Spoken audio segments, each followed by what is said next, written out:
Graças a Deus, irmãos. Amém? Boa noite. Queridos, vamos iniciar nossa aula de hoje e nosso tema: quando tudo é falso, evangelho, fé e fim dos tempos. Para onde você vai com a sua igreja? É um assunto bastante importante, porque a gente tem percebido que os irmãos, os crentes, do modo geral, eles vivem um cristianismo, uma lógica cristã completamente distante da Bíblia, né? Uma questão que explica, inclusive, o porquê da falta de esperança, o porquê os irmãos estão cansados da igreja. E muitas das vezes eles preferem ficar em casa do que para estar na igreja. Eles preferem uma vida de Cristo em casa, tá?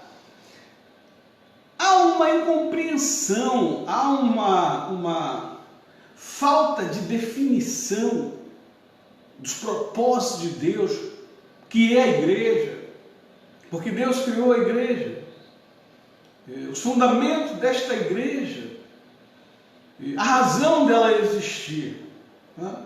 A palavra de Deus, que é o Evangelho de Deus, os profetas do Antigo Testamento. As pessoas vivem um evangelho muito solto, muito sem eira nem beira, tá? Isso, obviamente, não dá o avivamento, isso não traz o fervor no coração, isso não traz o interesse maior nas coisas de Deus, tá?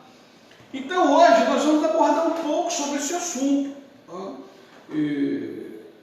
Eu vou começar fazendo uma referência e certamente uma expressão que você conhece, você deve ter escutado em algum momento, né? E diz exatamente assim: olha, uma mentira repetida 1000 vezes torna-se uma verdade. Isso é tão evidente e está tão em moda no nosso país hoje, que agora ela tem até um nome, né? Essa mentira, ela ganhou um nome pomposo, fake news, tá? E você repara que o artifício dessa mentira repetida 1000 vezes, ela tem tido efeito bombástico na vida do país, na vida das pessoas, nas questões governamentais, enfim, na vida de políticos, na vida de jogador de futebol, na vida de artistas, né? Então, uma mentira repetida 1000 vezes torna-se verdade. Essa é uma frase atribuída a Joseph Goebbels, né? Foi ministro da propaganda de Adolf Hitler, né? Na Alemanha nazista. A Segunda Guerra Mundial, por exemplo, ela começou com uma mentira construída sob medida, né? Hitler, antes de atacar a Polônia, isso em 1939, ele lançou uma campanha midiática para preparar a opinião pública para a guerra. Ele inflou a mídia de notícias falsas, né? A respeito das atrocidades polacas, né? E que, segundo Goebbels, né, a propaganda nazista, eles teriam, inclusive, feito um ataque a uma estação de rádio alemã, e essa coisa foi. Então, repare que você mesmo já usou muita mentira para tentar contar ou produzir uma verdade. Quando você era mais jovem e você saía para namorar escondido, quando você tinha alguma coisa que certamente necessitava enganar os seus pais, você repetia essa mentira várias vezes na sua mente ao longo do caminho de casa. Você está indo para casa, você pega essa mentira e vai falando, não, vou falar isso para minha mãe. Aí você vai treinando, vai treinando, vai treinando. Primeiro, a mentira, ela precisa ser uma verdade na tua mente. Quando ela se transforma numa verdade para você, aí agora você quer convencer os outros da sua mentira. Então é isso que Goebbels então está dizendo, que uma mentira repetida 1000 vezes, ela se torna uma verdade. Tá? Então, essa máxima de que basta repetir uma mentira para que ela se torne uma verdade, ela é conhecida na psicologia como o efeito da ilusão da verdade. Né? Então, o que é a ilusão da verdade? Para os psicólogos, tá? É um mecanismo pelo qual alguém chega a acreditar que algo é verdadeiro sem o ser. Tá? Então, essas pessoas, elas, segundo os psicólogos, elas não só chegam a acreditar, mas também passam a defender a mentira como certo. Tá? E aí, numa situação dessa, as pessoas fecham qualquer possibilidade de considerar que a informação ou o fato seja falso. Tá? Então, ainda segundo os psicólogos, o efeito da ilusão da verdade, ele acontece porque existe uma falha no nosso processamento da realidade. Tá? Você não tem um quadro completo da realidade, e aí então você acaba caindo nessa ilusão da verdade. Ou seja, segundo os psicólogos, o ser humano ele tem a tendência de qualificar como verdadeiro aquilo que lhe é mais familiar, aquilo que ele vive no dia a dia, aquilo que lhe contam, aquilo que já ouviu várias vezes. Então ele grava isso, né?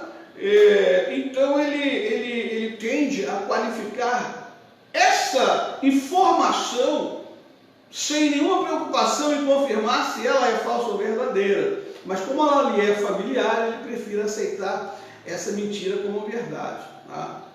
Então, óbvio que nesse caso, tudo que alude ao que já conhecemos, né, acaba nos parecendo mais certo. Tá? Então, um fato muito interessante que a psicologia ela revela que a ilusão da verdade ela ocorre sem a colaboração da memória explícita e consciente. Tá? Ou seja, é um resultado direto da memória implícita. Né? Um tipo de memória que utiliza as experiências prévias para a execução das tarefas. Né? Então, por exemplo, o seu modo de andar, o seu modo de sentar, o seu modo de vestir, o seu modo de amarrar o sapato, o seu modo de escovar os dentes. Então, são coisas que você faz todos os dias em que a tua memória implícita, ela acaba utilizando as experiências prévias para que você se execute suas tarefas. Toda vez que você vai repetir um gesto ou um ato, você o faz segundo as informações que você já recebera previamente. Tá?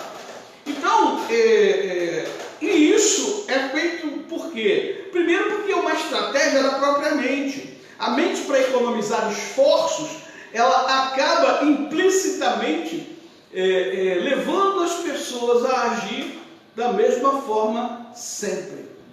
O que isso tem a ver com a nossa aula? Olha, o que isso tem a ver com a nossa aula é que a experiência, ela tem nos mostrado que a maioria das igrejas, sobretudo eu me refiro aqui no Brasil, onde eu vivo e conheço alguma coisa, em sua maior parte, né, eles nunca pregaram o Evangelho de Deus. Você olha pelo modo de se comportar, pela fé, pelos frutos. que a gente observa nas pessoas chamadas crentes. Tá? Então, o que eu estou querendo dizer? Eu estou afirmando que elas não conhecem o Evangelho de Deus, mas elas conhecem como a ilusão da verdade do Evangelho de Deus. Eles têm uma ilusão da verdade, daquilo que eles chamam de verdade do Evangelho, mas não é a verdade do Evangelho, é uma ilusão da verdade. Tá? Se não é isso que eu estou dizendo, então vejamos. Olha, você ouviu uma vez na igreja que Cristo morreu para salvar a humanidade.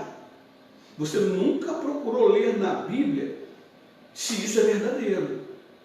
É verdade, João 3,16, porque Deus amou o mundo de tal maneira e tal. Sim, lê de novo, lê bastante. Se você ler 2, 3 vezes, você vai perceber que ali, João 3,16 não diz absolutamente nada que Jesus morreu para salvar a humanidade inteira. Não diz. Ele não diz. Mas você acredita que está dito. Por quê? Porque a tua memória implícita já decorou isso como verdade. Então qualquer outra informação que venha a você que diz que isso não é verdade, você discorda imediatamente. Mas você nunca procurou a Bíblia para ler. Você nunca pegou o versículo e olhou todas as partes do versículo e tentou analisar se é verdade que ele está dizendo que Jesus morreu para salvar todo mundo. Ele não diz isso. Tá? Então, já estou te antecipando. Você também ouviu, antropologicamente, que o homem ele é um ser tripartite, ou tricotômico. E você diz isso porque você ouviu alguém dizer isso. O homem é formado de corpo, alma e espírito. Aí você diz que isso é verdade. No máximo, você vai falar de 2 referências bíblicas, né? Hebreus 4,12 e Tessalonicenses, 1 Tessalonicenses 4,25, se não me falha a memória. Mas em nenhum momento você leu essas referências bíblicas para ter certeza de que elas afirmam ser o homem antropologicamente tricotômico ou tripartite. Porque essas 2 referências, as únicas que você tem para se agarrar, elas não dizem isso. Elas não afirmam ser o homem tricotômico. Você não leu certo, mas você tem isso como verdade e você briga, você sai da igreja, você faz qualquer coisa que se alguém tentar te provar o contrário. Porque você está flechado pela ilusão da verdade, em cuja memória implícita tem preguiça de te levar ao raciocínio e ao estudo, então você prefere aceitar essa falsa ilusão da verdade. Tá? Ora, da mesma maneira o livre-arbítrio. Né? Você já ouviu o tempo todo alguém dizer que, olha, os homens têm livre-arbítrio. Você nem sabe o que é livre-arbítrio. Você pensa que sabe o que é, mas você não sabe o que é. Mas você discorda veementemente. Até você, pregador, né, pentecostal, você começa pregando assim, olha, eu já ouvi você pregar várias vezes, e você prega assim, olha, meu irmão, você poderia estar em qualquer lugar nesse momento, você poderia estar no Maracanã, você poderia estar no cinema, você poderia estar no pagode, mas você escolheu estar aqui nesta noite. Aí você não esquece, né? Você está pregando e tal, aí daqui a pouco você fala assim, mas eu tenho uma coisa para te dizer, meu irmão, Deus te trouxe aqui nesta noite. Aí tu já anulou tudo que disse. Pô, ele escolheu ou foi Deus que trouxe? São coisas completamente diferentes. Então nem você que diz se defende o livre-arbítrio, você acredita no livre-arbítrio. Mas a tua ilusão da verdade, ela faz você brigar, faz você chamar de blasfemo todo mundo que te diz o contrário. Quando na verdade você está simplesmente criptonizado pela ilusão da verdade.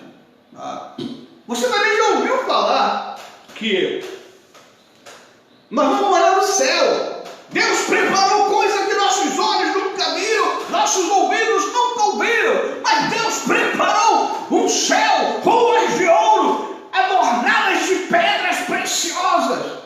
Você nem sabe onde isso está na Bíblia. Você nem sabe qual é o livro da Bíblia que fala isso. Nenhum deles falou isso. Nesse sentido que você está dizendo. Nessa sua interpretação, ela está errada. Então, por que você já ouviu e todo pregador começa falando assim? Isso está na tua mente. A tua memória implícita, ela resiste para você e ela te poupa de pesquisar qualquer coisa. Você não estuda, você não faz exegese de texto, você não faz nada, porque você assumiu esta mentira, esta falsa verdade como verdade. Você briga, você sai da igreja, você xinga os homens de Deus, você faz um monte de coisa, porque você crê realmente nessa falsa verdade, né? Você tem essa ilusão da verdade. Outra coisa que você também já ouviu e toma como verdadeiro, que o anticristo está vindo aí, o anticristo está vindo aí, o anticristo. Você não sabe nem o que é o conceito de anticristo. Você chama de anticristo pessoas que jamais poderão ser anticristo pela Bíblia. Porque João, ele é muito explícito. Você quando vai para o livro de Apocalipse, aí você quer falar de besta, você quer falar de anticristo, você nem sabe que no livro de Apocalipse, em nenhum lugar do livro de Apocalipse, cita a palavra anticristo. Você não sabia disso. Mas você briga com as pessoas, você ofende as pessoas, porque na sua memória implícita isso é uma verdade para você, e não é, você tem uma ilusão da verdade. Isso não existe, não está lugar na Bíblia. Relacionado a isso, você também já ouviu que, olha, porque o templo será reconstruído em Jerusalém e o anticristo vai sentar lá. Isso não existe na Bíblia, mas você acredita nisso. Também não existe na Bíblia, em lugar nenhum, do arrebatamento secreto, né? O rapto secreto e pré-tribulacional. Isso não está em nenhum versículo da Bíblia. Mas isso para você é uma verdade insofismável. Isso para você é verdadeiro. Qualquer um que diz para você diferente disso, você diz que ele é herético. Mas você nunca foi na Bíblia para olhar se isso é verdade. E quando for, vai deparar que herético é você. Porque isso não está na Bíblia, em lugar nenhum da Bíblia. Entende? Isso é o quê? É a ilusão da verdade, como eu falei. Uma mentira contada 1000 vezes, ela acaba virando uma verdade. Você ouviu a vida inteira, quando se converteu, nos púlpitos das igrejas que você tem frequentado, com exceção da última, se essa última é a IADRE. Você não ouve essas coisas aqui. Você ouviu isso a vida inteira. Então essa mentira, como o Goebbels diz, virou uma verdade para você. Como os psicólogos dizem, essa mentira, ela cria para você, repetida várias vezes, ela cria para você uma falsa, né? Ou seja, uma ilusão da verdade. Você também, irmãos, já ouviu falar de várias coisas que nunca conferiu na Bíblia. Por quê? Porque segundo a psicologia, a memória implícita, ela tem esse papel. Ela te inibe de você ir buscar a verdade, porque você já está tanto na sua mente impregnado que isso é verdade para você. Você mesmo diz, não caiu uma folha, né? Sem que Deus tenha a permissão e outras coisas mais que você fala, e você nem sabe se está na Bíblia ou não. Então, por que você acredita nessas coisas? Por que a maioria das pessoas acreditam nessas histórias que se contam, que diz que é da Bíblia e que está realmente na Bíblia e não está? Nunca esteve lá na Bíblia, não está lá. Por que as pessoas acreditam?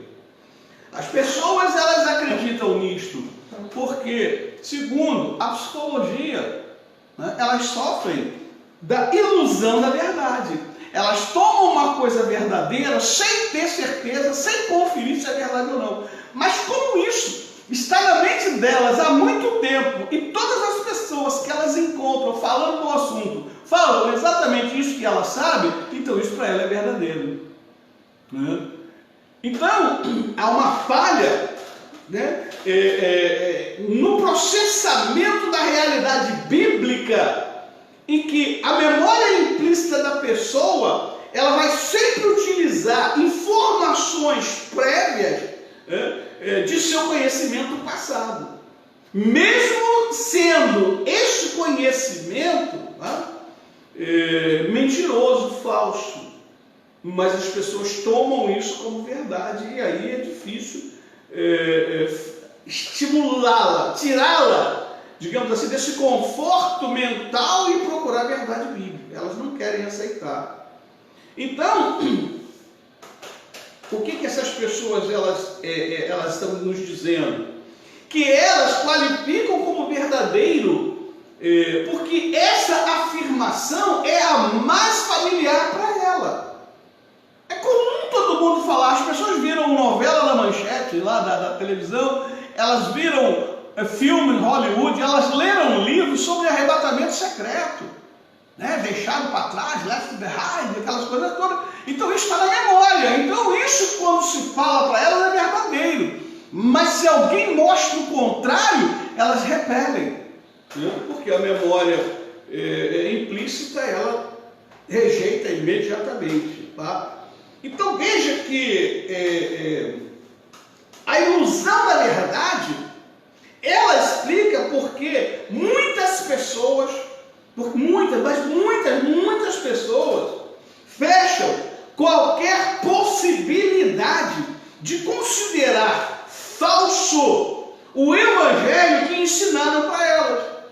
Jesus morreu para salvar todo mundo, tem livre-arbítrio, que o homem é tricotômico, que Jesus vai voltar na terra, vai raptar secretamente a sua igreja, que vai construir um templo em Jerusalém, e o anticristo. Olha só, tudo isso está na memória das pessoas. Isso é repetido há tantos anos para você, em todas as igrejas que você andou, que isso para você é verdade, mas nunca foi verdade. A Bíblia nunca afirmou nada disso, tá? Então, aí eu chamo a sua atenção. Olha, repare, preste atenção. Se o evangelho é falso, tá? A tua fé também é falsa. Tudo que você espera para o futuro também é falso. Então toda a tua experiência cristã, ela também é falsa. E agora, como é que você lida com uma situação dessa? Como é que você pode aceitar pacificamente, humildemente, que tudo que você aprendeu no evangelho era um evangelho falso? E que até a sua fé proveniente desse evangelho falso é uma fé falsa. E que toda expectativa e teu conhecimento sobre o futuro, inclusive sobre o passado, também é falso. Como é que você fica? Você prefere dizer que eu estou errado, que eu sou um herético, para você continuar no conforto de viver a ilusão da falsa verdade. Então é o que tem acontecido com a igreja brasileira hoje. Os crentes no Brasil, eu diria que 99% deles sofrem da ilusão da falsa verdade. Mas hoje você está aí, você está me ouvindo, é um momento de reflexão. Nós estamos aqui, não estamos julgando ninguém, condenando ninguém, apenas estamos dizendo que para você há uma oportunidade, há uma chance de você refletir. Até porque a psicologia, ela acabou de nos ajudar a entender a cegueira espiritual dos nossos crentes. Eles vivem uma cegueira espiritual enorme por conta de toda essa situação que eu narrei anteriormente. Você quer continuar um cego espiritual? Para onde você vai com essa cegueira espiritual? Então, não saia daí, fica aí, porque nós vamos mostrar para você a verdade que a sua memória implícita, ela tem te negado a conhecer. Ela não suporta essa verdade, porque essa verdade, ela se distancia de tudo que você tem feito enquanto cristão, em tudo que você acreditou enquanto cristão. Sofra comigo, mas se liberte disso nesta noite. Tá?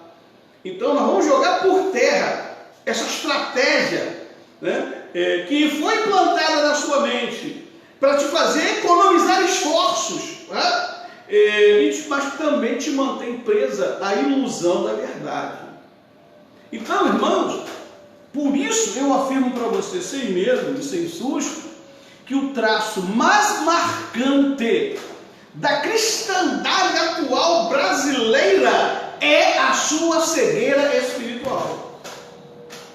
Somos tão cegos que ignoramos até mesmo a nossa ignorância. Certa vez Jesus disse aos fariseus, João 9:41, disse-lhe Jesus: se fosseis cegos, não terias pecado. Mas como agora dizeis, vemos, por isso o vosso pecado permanece. Isso é sabedoria, né? Isso é o Evangelho de Deus.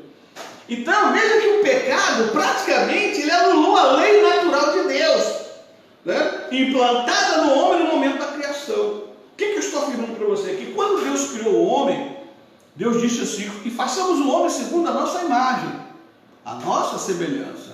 Então, naquele momento da criação, Deus colocou no interior do homem a sua lei natural. Ele não precisa de Bíblia, ele não precisa de Novo Testamento, ele não precisa de Antigo Testamento, ele não precisa de teologia, não precisa de nada. Porque Deus o impregnou, Deus colocou nele toda a sua lei natural. O homem está habilitado a conhecer, a pensar, a ser justo e santo como Deus o é. Ele não precisa de Bíblia, ele não precisa de nada. Tá? Então, mas veja que a cegueira e a ignorância levaram o homem ao deleite daquilo que ele mais deveria repudiar, o pecado. Então a nova condição, com a queda, com o pecado agora entronizado, a situação do homem de depravação total. Toda a tua mente foi corrompida, a sua mente foi corrompida, e de modo então que ele agora está morto e incapaz de buscar a Deus. Ele não conhece mais a lei natural que Deus havia implantado no seu interior. Mas veja que nem isso o tornou indesculpável perante Deus. Paulo, ele nos lembra disso. Romanos, no 1º capítulo, no versículo 20, Paulo diz assim, olha, porque as suas coisas invisíveis, desde a criação do mundo, tanto o seu eterno poder como a sua divindade se entendem e claramente se veem pelas coisas que estão criadas, para que eles fiquem inexcusáveis. Então, mesmo o homem morto, caído no seu delitos e pecado, incapaz de reconhecer a lei natural de Deus implantada nele, mesmo assim ele não tem desculpa diante de Deus. Ora, então nós vamos observar que mais tarde, para restaurar o seu povo, o seu povo eleito, Deus colocou diante dele então as tábuas da lei. Tá? Mas não é uma lei nova, mas a mesma lei natural que Deus havia implantado nele no ato da sua criação. A lei mosaica não é uma lei nova para o homem. Esta lei Deus havia implantado no homem no ato da sua criação, é o que a gente chama da lei natural. Mas o pecado corrompeu a sua mente de tal maneira que ele não tem mais condições de retornar a esta lei e de conhecê-la. Então Deus imprimiu esta lei que estava no seu interior nas tábuas. Então, assim lhe apresentou. Mas veja que, ainda assim, a arrogância e a cegueira espiritual não permitiram ao homem compreendê-la, entendê-la. Pelo contrário, eles ignoraram esta pequena luz do conhecimento de Deus. Então, a situação dele era tal que agora somente um estímulo fora dele, autônomo, poderia então, de maneira muito eficaz, lhe tirar desse estado. mais condições de voltar-se a Deus e conhecer Deus. Tá? Ora, aí veio então que Deus deu a sua palavra. Por meio da sua palavra, então Deus apresenta a este homem caído, depravado totalmente, as condições necessárias para que ele assim pudesse sair do abismo que ele se encontrava. Aí está a razão e o motivo pelo qual Deus então começou a sua pregação aos homens pela lei. Na verdade, explicitamente ao seu povo. Ele começou a pregar o seu povo pela lei mosaica. Então, somente nela, o homem pode então, ele pode ver o que ele deve ser. Quando Deus apresentou a ele a lei mosaica, diante daquela lei, ele pode compreender o que ele tem que ser. Mas também, irmãos, ele pôde conhecer que ele não tinha condições nenhuma de cumprir nenhum dos mandamentos de Deus. E agora? E agora? Então, pela pregação da lei, o homem pôde ver e ter certeza quão perto ele estava da condenação. Havia uma lei. Ele não tinha condições, ele viu que ele não pode cumprir aquilo. Então, eu preciso de uma providência de Deus, eu preciso de um instrumento fora de mim que me conduza a esse comportamento que Deus está dizendo que eu tenho que ter. Então, eu estou morto, eu não vou conseguir cumprir. Então, a menos que Deus assim providenciasse algo muito forte e eficaz, ele por si só não tinha condições de cumprir aquela lei. Então, é a partir da pregação da lei que Deus então começa a conduzir o seu povo a ele. Ou você cumpre os mandamentos completos, ou você morre. O homem não tem condições de cumprir isso, não tem condições de cumprir isso, eu não tenho. Então eu vou morrer. Então é nessa hora que ele se aproxima de Deus, ele vai buscar em Deus uma providência. Esse é o fim último da lei, né? O tempo da lei, que todo mundo se refere à lei, então esse é o tempo da lei. O objetivo da lei não era salvar o homem, o objetivo da lei não era justificar o homem, né? Ao contrário, o objetivo da lei era que o condenado à morte, porque agora ele olhando para aquela lei que o condena, porque ele precisa cumprir literalmente, integralmente toda ela, ele não consegue, ele sabe que não pode, então ele está morto.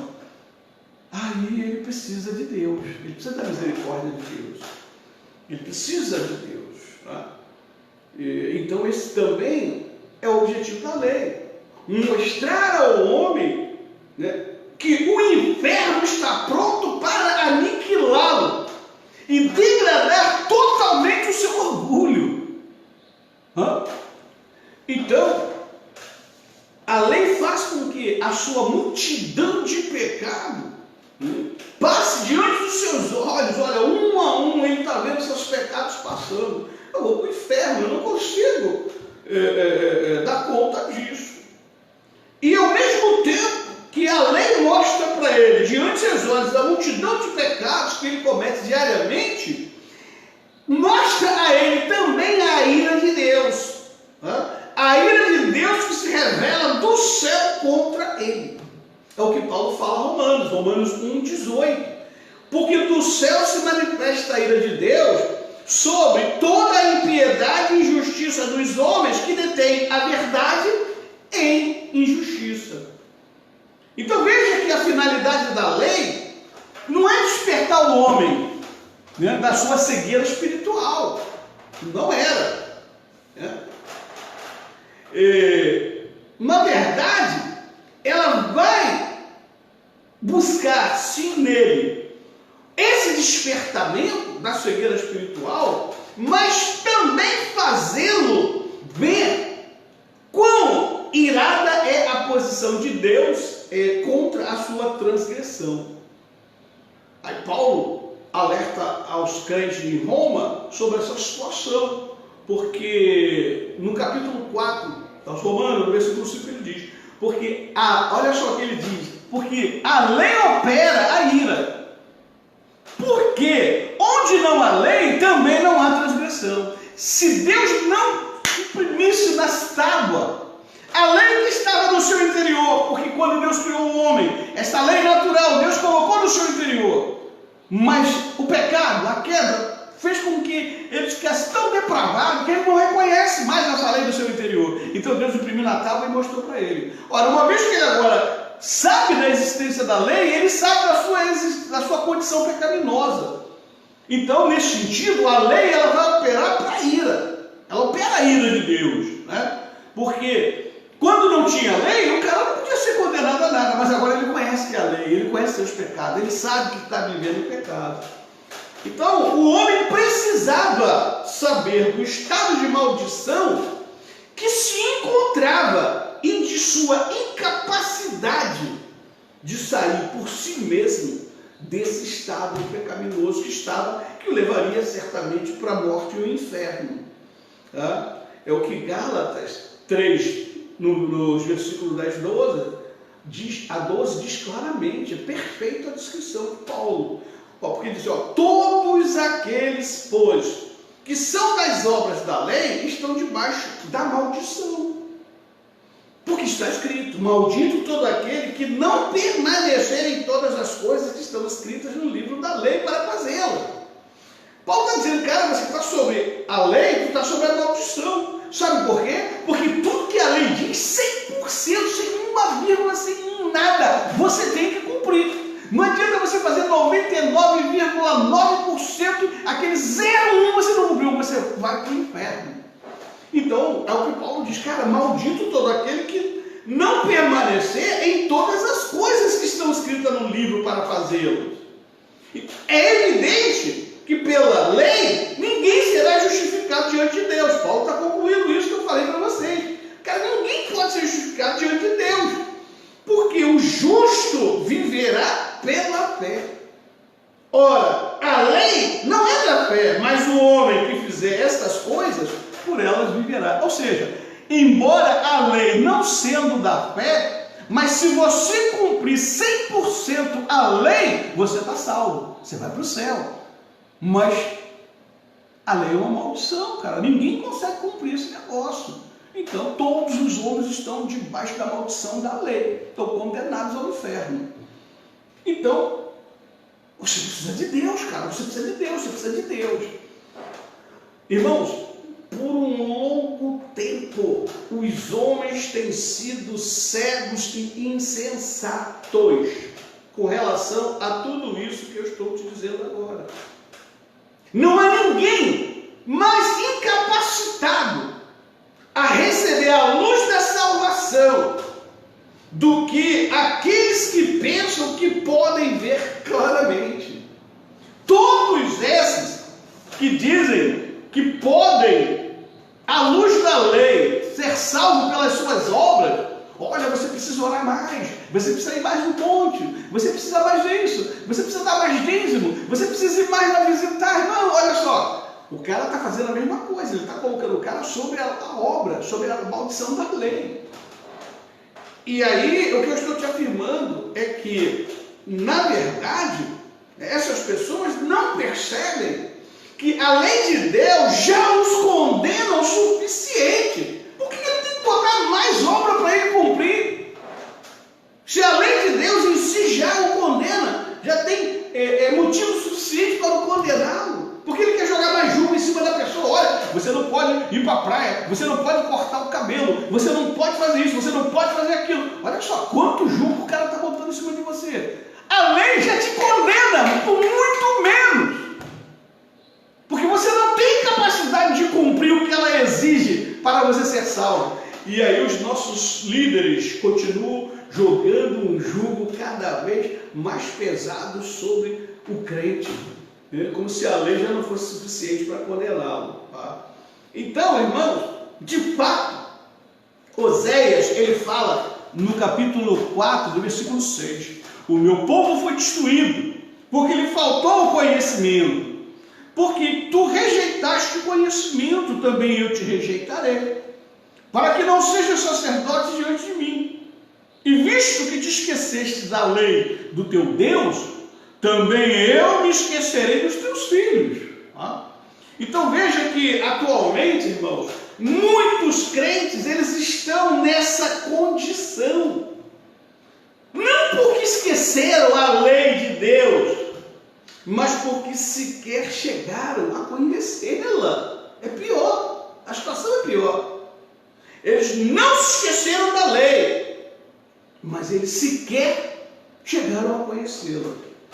Então, isso me traz uma tristeza profunda, em saber que homens de Deus que eu conheci, que eu conheço ainda, cujo passado foi de uma dureza esplêndida no coração, viviam em profundas trevas, cujo testemunho prova a sabedoria e o poder invencível de Deus. Mesmo sendo despertado do seu estado pecaminoso, esses homens vivem agora o pecado da ignorância. Meu Deus do céu, é triste. O sujeito vive uma vida diabólica. O sujeito era mau, era um cão em pessoa. Deus tirou ele desse estado de coisa, o que prova a misericórdia, a soberania, o poder de Deus em resgatar os homens. Mas uma vez que ele foi resgatado daquele estado pecaminoso que ele nunca deixou de reconhecer, depois que foi resgatado, mas coitado, agora ele vive na ignorância, o pecado da ignorância. Ele não sabe quem é Deus, ele não sabe que Deus tem misericórdia dele, ele não sabe porque Deus tirou ele dessa condição que ele estava. Aí ele agora não comete mais essa ignomínia, mas ele está vivendo o pecado da ignorância, porque ele não entendeu o chamado de Deus na vida dele. E aí isso me dá uma tristeza profunda. Isso me dá uma tristeza profunda. Esses homens, geralmente, eles pregam uma filosofia de vida. O evangelho para eles é uma filosofia de vida. É uma filosofia paz e amor. É uma filosofia de somente fazer o bem. É uma filosofia de dar comida a quem precisa, de dar roupa a quem precisa. Isso não é evangelho, irmão. Isso não é evangelho. O evangelho é mais do que isso. É muito mais do que isso. Então eles vivem uma filosofia que eles chamam de evangelho. Mas eles estão longe do verdadeiro evangelho de Deus. Mas eu confio que se Deus os resgatou, lá no lamaçal que eles estavam, um dia, um momento, Deus vai despertá-los e eles vão ter um encontro verdadeiro com a palavra de Deus e serão despertados. Irmãos, essas pessoas, se você observar e conseguir identificar essas pessoas que eu estou me referindo, não nominalmente, mas esse tipo de crente, você vai perceber que todos eles têm o mesmo detalhe. Eles são personalistas, são arrogantes, embora preguem humildade, porque desconhecendo o propósito da obra de Deus, eles tomam constantemente personalidades veterotestamentárias como o centro das suas pregações. Aí eles vão falar de Davi, do pecado de Davi, eles vão falar da virtude de Davi, eles vão falar de Neemias, eles vão falar de Zacarias, eles vão falar de tudo que é homem do Antigo Testamento, personificando-se nesses homens, ou para criticar alguém, ou para falar de bravura, de bons exemplos de ser um cristão. E não é isso, eles estão completamente fora do eixo. Então eles se veem nessas personalidades e se investem de uma autoridade humana pretensamente moralista. Eles acham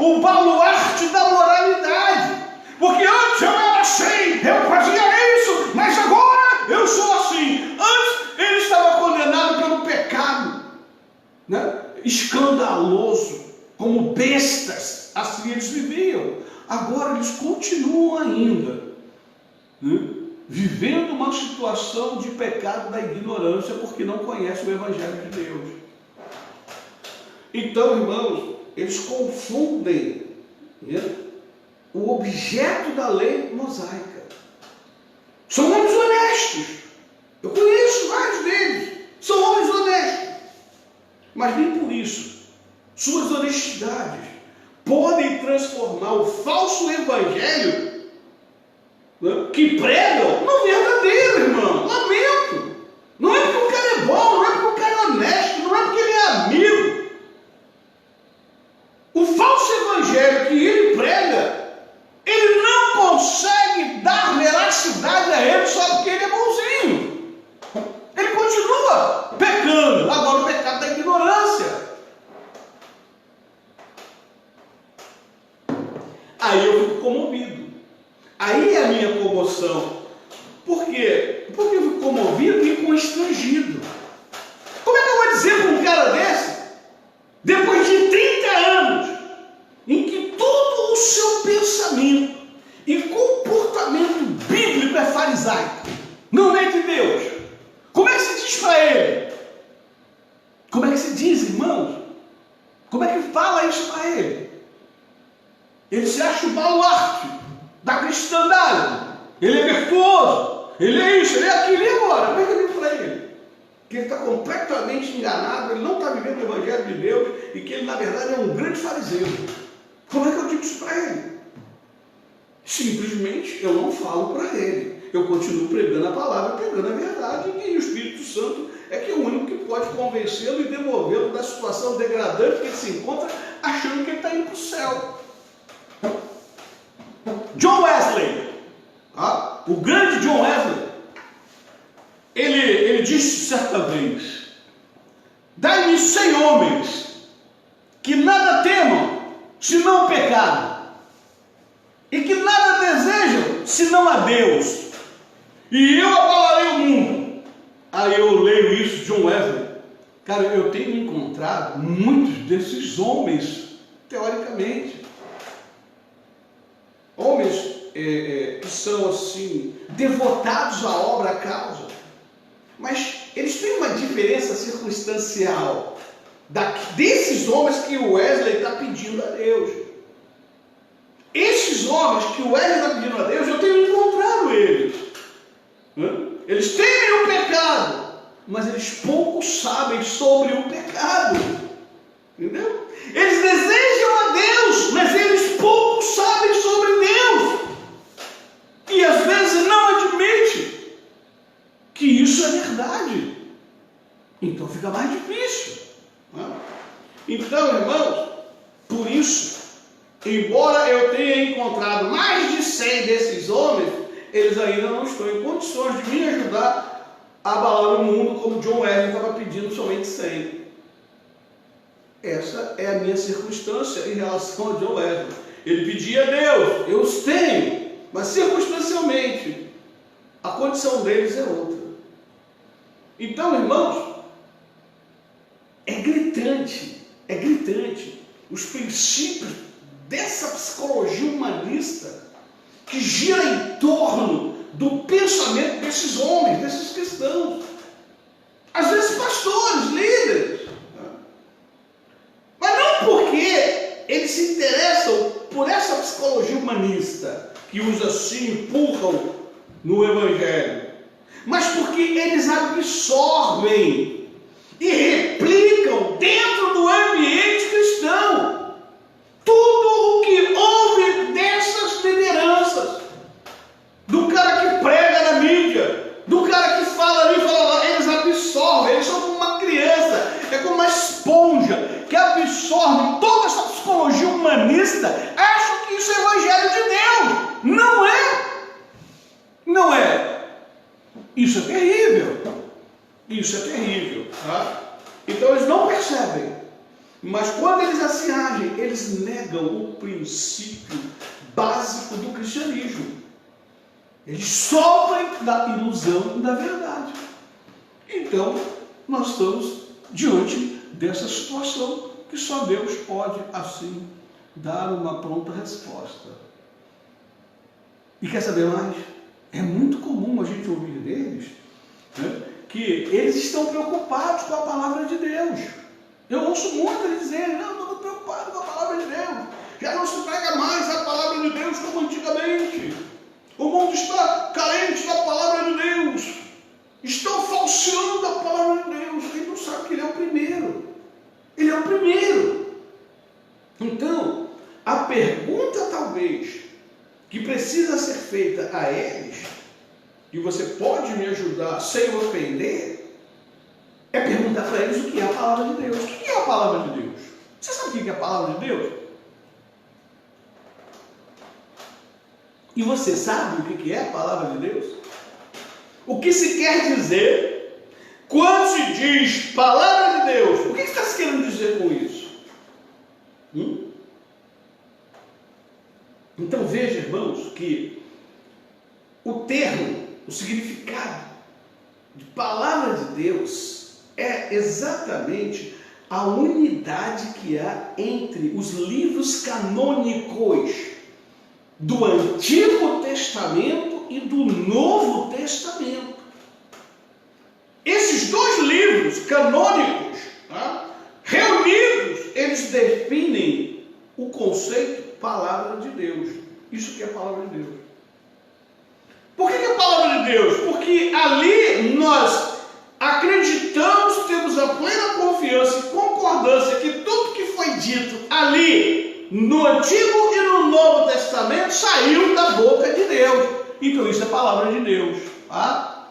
Então, irmãos, a Bíblia, ela deixa claro que Deus, ele tem um plano unificado para a história da humanidade. A Bíblia deixa claro que o propósito final de Deus é reunir todas as coisas em Cristo Jesus. Todas as coisas lá no céu e na terra. O propósito de Deus é reunir tudo isso em Cristo, para louvor da glória do Deus Pai. Efésios, no capítulo 1, no versículo 12, vai confirmar essa verdade que eu estou te dizendo. A obra de Cristo na terra, especialmente sua crucificação e ressurreição, é o clímax da história da humanidade. É o ápice da história da humanidade. Cristo é o grande centro em qual Deus consuma a salvação para a qual toda a história do Antigo Testamento se direciona. Não tem como separar, não tem como fragmentar, não tem como dizer que são dois livros diferentes, separados. Por quê? Porque Deus consuma a salvação para a qual toda a história que está lá no Antigo Testamento, ele se direciona. O cumprimento dessas promessas através do Novo Testamento também. Então, a era presente, esse momento que nós estamos vivendo aqui agora que você está aí, a essa hora da noite me ouvindo, tá? Esta era presente, ela olha para a obra completa de Cristo, já realizada. O Evangelho não fala daquilo que Cristo ainda vai fazer, porque ele já fez tudo. O Evangelho fala daquilo que Cristo fez há 2000 anos atrás. Já está feito. Então, irmãos, o que nós observamos que se porventura o Evangelho fala das coisas que Cristo já fez, não o que ele vai fazer, e o fez há 2000 anos atrás, mas também nos mostra que a consumação, o ato final da sua obra, quando ele vier, na sua segunda vinda, né? No tempo dos novos céus e nova terra, viveremos em que habita a justiça. Então, eu quero dizer para você que o Antigo Testamento, ele aponta para Cristo por meio de promessas de salvação e promessas concernentes ao compromisso de Deus com o seu povo. Entende o que eu quero dizer? Mas veja que a relação de Deus com o seu povo, ela não é apenas de bênçãos, tá? Mas também de advertências, promessas e maldição.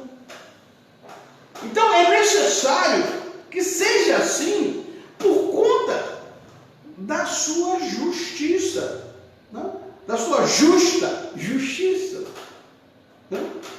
Então, a posição santa de Deus contra o pecado. Essas advertências, elas antecipavam lá no Antigo Testamento e ao mesmo tempo apontava para Cristo de duas maneiras diferentes. Primeiro, que Cristo é o Cordeiro de Deus, que tira o pecado do mundo. Cristo é o Cordeiro de Deus que tira o pecado do mundo e, portanto, nos livra da maldição da lei.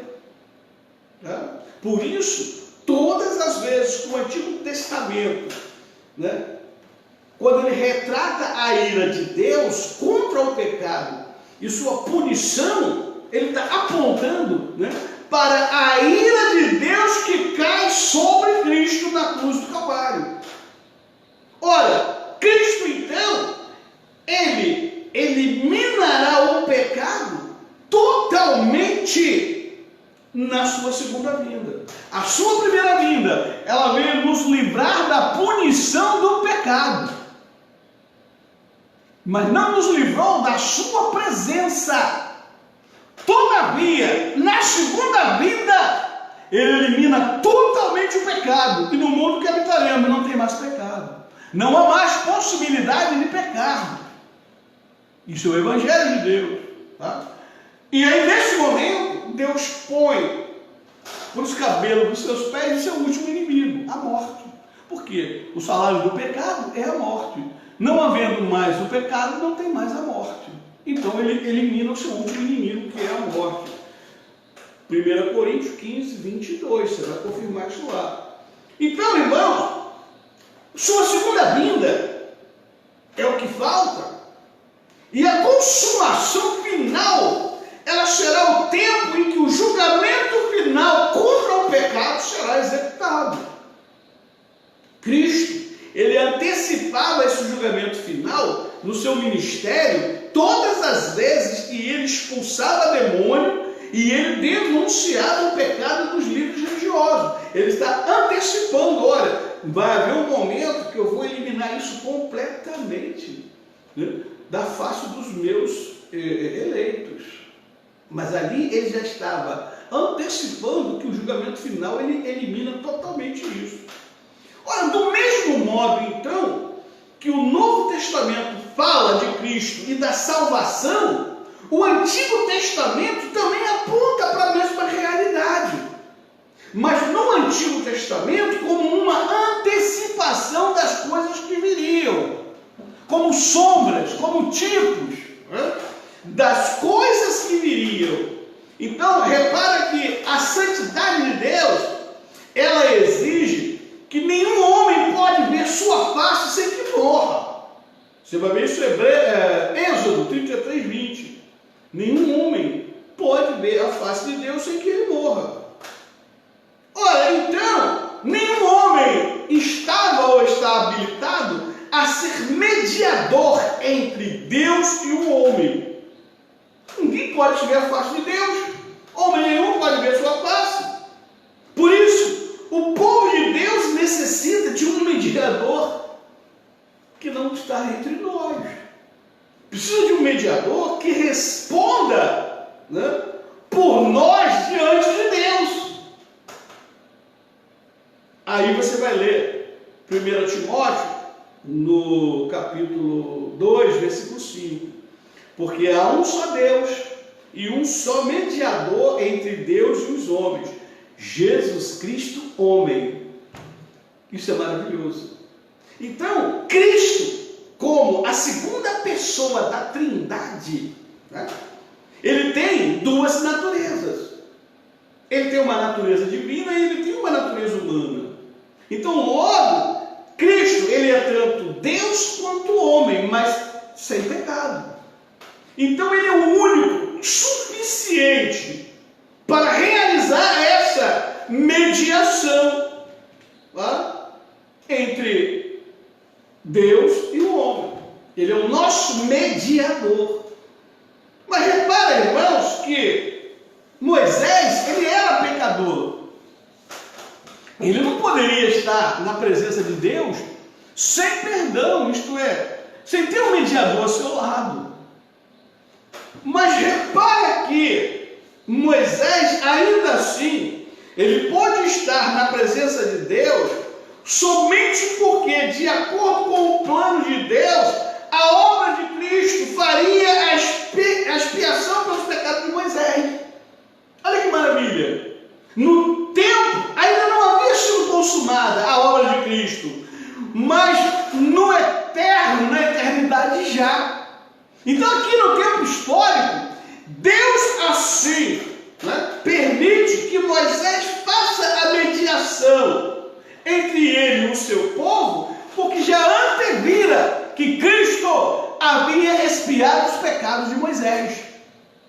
Então, nesse sentido, os benefícios da redenção de Cristo foram antecipados a Moisés e assim tem sido com todos nós os santos, né?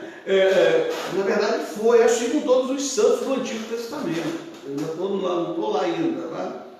Então repara que como é que eles poderiam ser salvos se Deus exigia a perfeição? Deus é perfeitamente santo.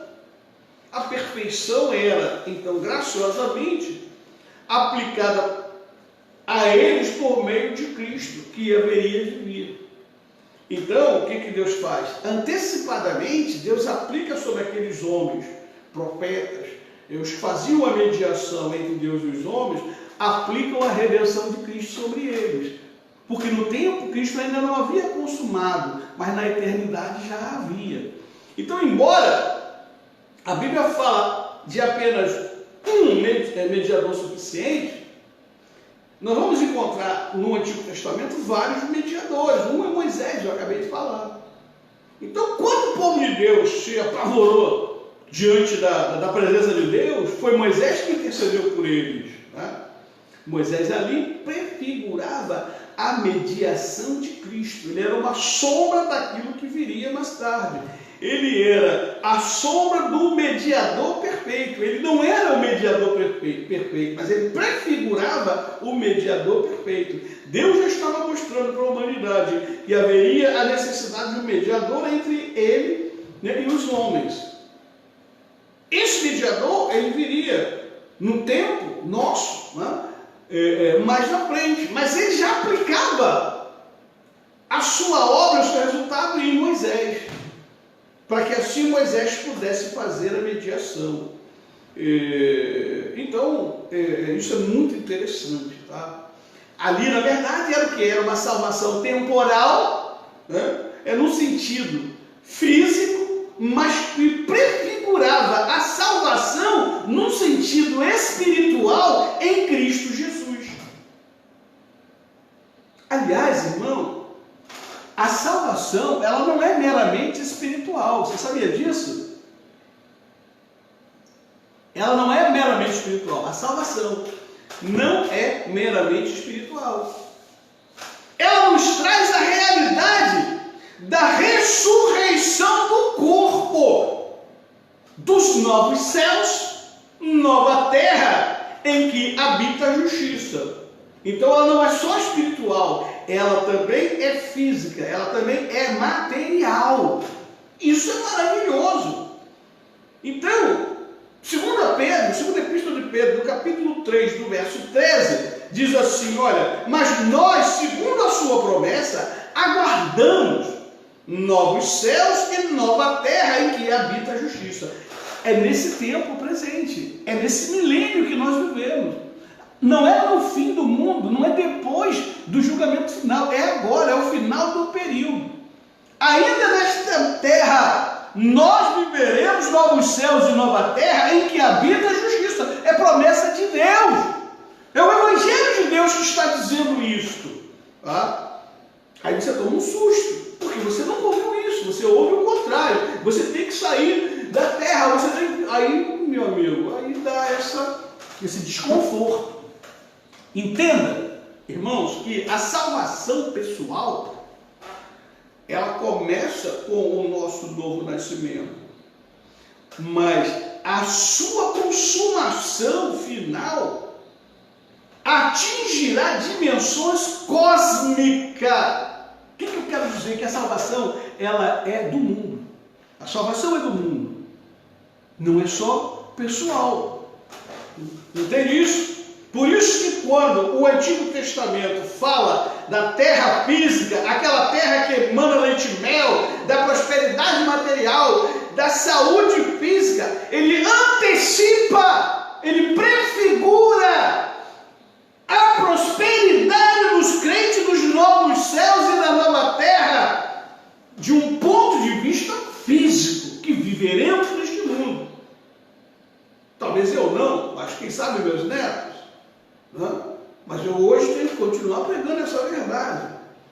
Então, outro ponto importante dessa realidade, ela está em que entre os mediadores, como eu estava me referindo anteriormente, lá no Antigo Testamento, incluía os profetas, reis e sacerdotes. Então entenda que os profetas, eles trazem a palavra de Deus para o povo. Os reis, quando eles se submetem a Deus, eles trazem o reinado de Deus para o povo. Os sacerdotes representam o povo na presença de Deus. Mas Cristo, ele é o profeta, ele é o rei, ele é o sacerdote que consuma todas essas três funções num sentido último. Hebreus, lá no capítulo 1, nos 3 primeiros versículos, você vai entender isso direitinho. Então, a mediação ocorre não apenas através das figuras humanas, mas nós vimos no Antigo Testamento, elas também ocorrem por meio de instituições, pactos, né? Deu início a um papel de mediação, ao trazer a palavra de Deus ao povo. O templo, ele traz a presença de Deus também. O templo, ele traz a presença de Deus. Né? O sacrifício de animais traz o perdão de Deus, está lá no Antigo Testamento. Mas visto que há um só mediador, isso significa que todos esses mediadores apontavam para um único mediador suficiente. Aleluia! Cristo Jesus. Você vê que maravilha? Então, o Antigo e o Novo Testamento, dessa forma, é uma unidade, que chamamos Palavra de Deus. Isso é Palavra de Deus. Então, não adianta você pegar a Bíblia, ficar lendo historinha de Davi, de Saul, não? Ficar lendo historinhas de Zedequias, disso, daquilo, de Zacarias, e aí vai para o púlpito, começa a pregar isso na imagem da tua mente. Deus também vai bater que fez com Neemias, vai fazer contigo. O cara está alucinado, irmão. O cara está alucinado. Alucinado. Ele acha que está falando de Deus, ele nem sabe o que ele está falando. E o povo grita, fala Deus! Aí fica todo mundo ali alucinado. Fala Deus! É desse jeito, papai! Ah, Senhor, obrigado! Aí, cara, é um bando de retardados que não tem a menor noção do que eles estão adorando. Entende, irmãos? Então, o que nós precisamos dizer? Palavra de Deus é isso que eu acabei de mostrar para você. São chamados assim por terem, como eu já disse anteriormente, procedido da boca de Deus. Tá? Então, o primeiro livro, né, o primeiro pacto, o Antigo, ele é definido como o livro da lei. O segundo Então, a lei, ela é então a doutrina natural escrita por Deus e implantada no homem no ato da criação. Por meio dela, Deus dotou o homem da capacidade para obediência e perfeita justiça. Então, nos seus relacionamentos, o homem nos seus relacionamentos, tanto com o próprio homem e Deus, ele vive em termos contrastantes. Por quê? Contrastante. Porque vida eterna se obedecer. Ele precisa obedecer. Se ele obedecer perfeitamente a lei, vida eterna. Ele não pode omitir nada. Ele tem que viver a obediência perfeita, sem omitir um ponto sequer da lei. Ou então morte. Então, vida ou morte. Então, veja que a lei, ela é explicitamente declarada quando o Senhor diz, Gênesis 2, 16, 17. E ordenou o Senhor Deus ao homem, dizendo: de toda árvore do jardim comerás livremente, mas da árvore do conhecimento do bem e do mal, dela não comerás, porque no dia em que dela comeres, certamente morrerás. Está aqui a lei, o decreto de Deus para o homem. Então veja que o homem, ele foi dotado da imagem de Deus, ele tem plenamente capacidade de satisfazer a exigência de Deus, uma vez que a lei de Deus, ela está naturalmente implantada nele.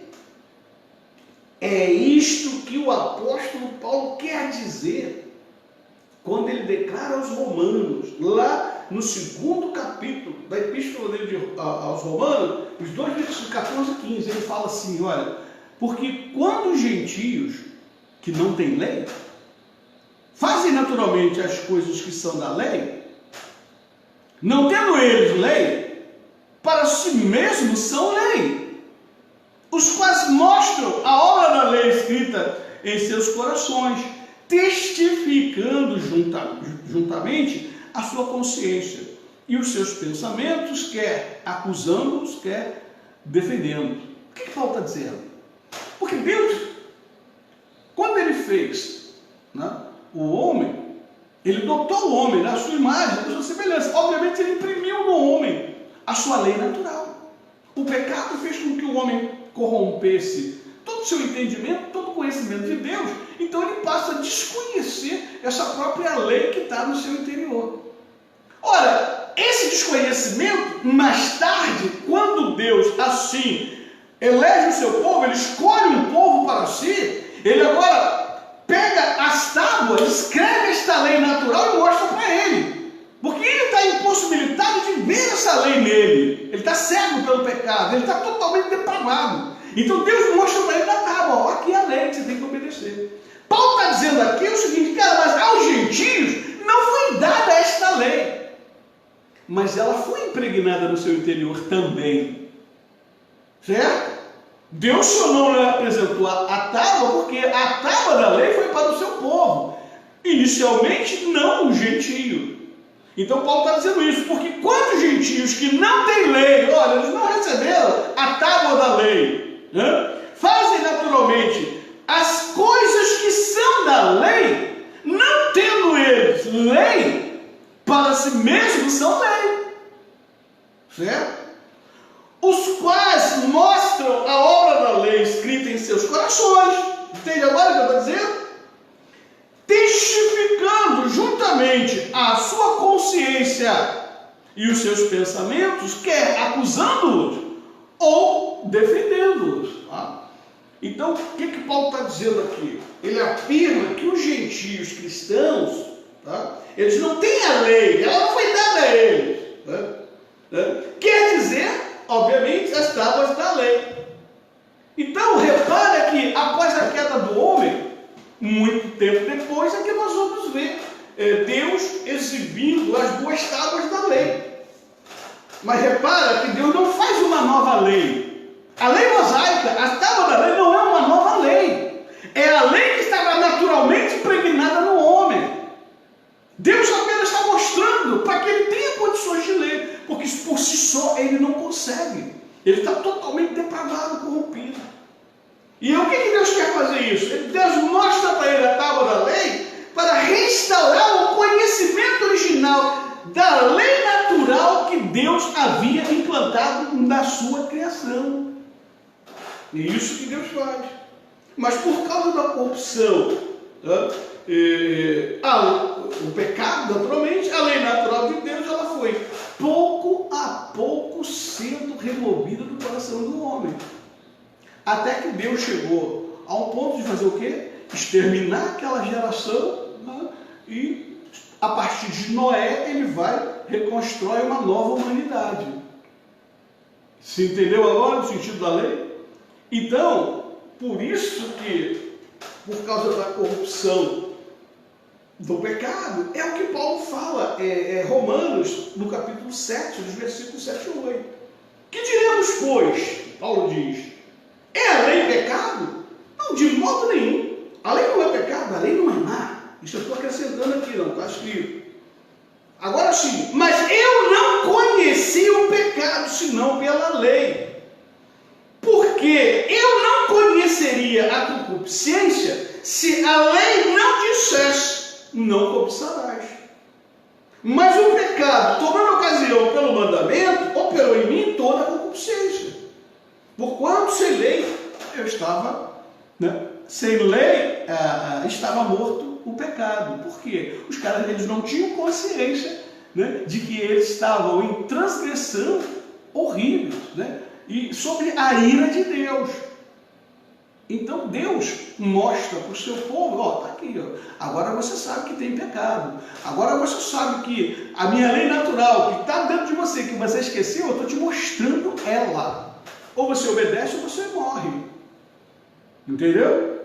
Então, essa também é a razão de por que a lei ela é destinada apenas ao povo de Deus, ao povo escolhido por Deus. Então, repara, irmãos, mais uma vez, que a lei natural, implantada no homem na sua criação, sendo ela completa e perfeita, também exigia o seu cumprimento perfeito para satisfazer a justiça de Deus. Mas quem? Que homem estava habilitado para isso? Tiago 2:10 diz assim, olha, porque qualquer que guardar toda a lei e tropeçar em um só ponto, tornou-se culpado de todos. Cara, não tem um. Então o que a lei faz? A lei leva o homem a se aproximar de Deus e depender de Deus 100% de um instrumento, de um mecanismo fora dele que o pudesse assim levar a receber o perdão de Deus. Ele dentro dele, nos seus atos, na sua consciência, ele não consegue fazer o que Tiago está dizendo. Porque eu quero que guardar toda a lei, mas que tropeçar em um só ponto, tornou-se culpado de todos. Não tem um que consiga fazer isso. Então, agora nós chegamos aqui num outro ponto da nossa aula de hoje. Ou seja, nós estamos prontos para sabermos o significado do Evangelho. O que é o Evangelho? O que são as boas novas? Então, o Evangelho é uma doutrina sobrenatural. Olha, irmão, que maravilha! Enquanto a lei é natural, o Evangelho é uma doutrina sobrenatural. Por que sobrenatural? Porque a nossa natureza pecaminosa nunca poderia ser capaz de imaginar, nem aprovar, sem uma especial revelação da graça de Deus. Você vê que maravilha?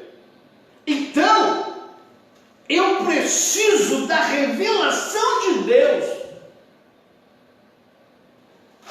para ter novamente a minha religação a Deus e eu ser novamente estar unido ao meu Criador. Então, por isso que o Evangelho é uma doutrina sobrenatural. É o que Paulo quer dizer quando ele diz aos Coríntios, na primeira epístola, nos versículos, capítulo 2, versículo 14. Porque ele diz assim, olha, o homem natural não compreende as do Espírito de Deus, porque lhe parece loucura, e não pode entendê-las, porque elas se discernem espiritualmente. Então, meu irmão, o Evangelho é sobrenatural. Sem a revelação de Deus, eu não conheço Deus. Sem a revelação de Deus, eu não conheço os propósitos de Deus. Sem a revelação de Deus, eu não posso ser redimido, eu não posso ser regenerado. Eu preciso da revelação de Deus. Então, o Evangelho é a doutrina de Deus que não está totalmente em mim. O Evangelho de Deus é uma doutrina que não está em nós por natureza, como está a lei. Em outras palavras, o Evangelho ele não é implantado no homem no ato da sua criação, como fora a lei, mas é revelado do céu e supera totalmente o conhecimento natural. Maravilha, hein? Pode ser doutor em astrofísica, pode ser o que você achar mais sábio no mundo, mas se Deus não lhe revelar o Evangelho, ele não tem capacidade de conhecer Deus. Não conhece. Então, irmãos, Mateus 16:17, ó, e Jesus respondendo disse: bem-aventurado és tu, Simão Bar-Jonas, porque tu não revelou a carne e o sangue, mas meu Pai que está no céu. Aleluia! Entendeu, irmão? O Evangelho de Deus é sobrenatural, é revelado por Deus para o seu povo. Então, não é para qualquer um, não é para todo mundo. E aí João, ele vai mais além e diz assim, olha, primeiro capítulo do seu Evangelho, no versículo 13, ele diz: os quais não nasceram do sangue, não nasceram do ato sexual de papai e mamãe, irmão, não nasceram do sangue, nem da vontade da carne, nem da vontade do homem, mas de Deus. Aleluia, aleluia. Entende o que é o Evangelho? O Evangelho é sobrenatural, é o conhecimento revelado.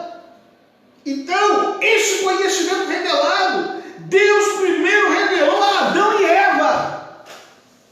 Sabia disso? Logo depois do seu pecado. Gênesis 3,15. E porém inimizade entre ti e a mulher, entre a tua semente e a sua semente, esta te ferirá a cabeça, e tu lhe ferirás o calcanhar. Aí, não é qualquer um que entende o que Deus está dizendo. Deus está revelando para Adão o seu Evangelho. Então, posteriormente, ele vai revelando aos patriarcas, depois aos profetas, de grão em grão, crescente, né? Mas ele vai revelando. Você vai ver isso em Romanos 1:2, Lucas 1:5, Lucas 1:70. Tá? Então, até que chega finalmente o dia em que ele manifestou Cristo em pessoa. Aleluia! O Verbo encarnado. Então, irmãos, Deus claramente anunciou e realizou tudo que está contido no Evangelho. Então, esse Evangelho é revelado por Deus ainda hoje. Ainda hoje, esse Evangelho é revelado por Deus. E não será revelado, né, de forma aleatória, sem o seu propósito, sem para que seja para os seus, eleito dentro dos seus propósitos. Então, esse Evangelho, ele é revelado hoje e será revelado até o fim do mundo, até o juízo final. Mas através da pregação instituída por sua igreja. Aí os crentes, em vez de entender Bíblia, de entender Deus, de entender o Evangelho, eles ficam criando filosofias que eles querem dizer que é o Evangelho de Deus, irmão. É loucura isso. O cara pega um contexto de Isaías, ele nem sabe o significado daquilo, né? E aí ele quer criar uma teoria em cima daquilo, ele monta as ideias, teologias. Eu conheço um que Versículo 2, ou seja, ele nem sabe o que significa aquilo, é a igreja de Cristo. Isaías está pregando, profetizando a igreja de Cristo. E o cara cria uma tal de uma teologia do domínio, baseada nos 7 monstros. Cara, mas loucura, os caras são loucos, completamente loucos. Aí está esse povo aí, perdido como ovelha sem pastor, não tem fé, não tem avivamento, irmão. Avivamento não é falar línguas, avivamento não é batucar, avivamento não é pular sobre avivamento, é estar cheio do Espírito Santo de Deus. Ninguém pode estar cheio do Espírito Santo de Deus, senão pela palavra de Deus, pelo Evangelho de Deus. Aí os caras ficam todo mundo confuso, perdido, alucinado. Tempo de pandemia, ninguém entende nada. Aí ninguém sabe de nada que está acontecendo no mundo. E Jesus está vindo. Não está vindo, irmão. Jesus não vem, irmão. Porque ele só vem, a palavra diz, até que todos os seus inimigos sejam postos nos cabelos dos seus pés. Ele não vem porque tem pandemia. Ele não vem porque tem guerra. Ele não vem porque tem maremoto, irmão. O Evangelho de Deus é inconfundível. Então, esse Evangelho, irmãos, ele é revelado por Deus. Desde o início, desde Adão e Eva. E será até o fim. Então, por meio dele, Deus testifica que é seu propósito nos salvar graciosamente através do seu único Filho. Entende?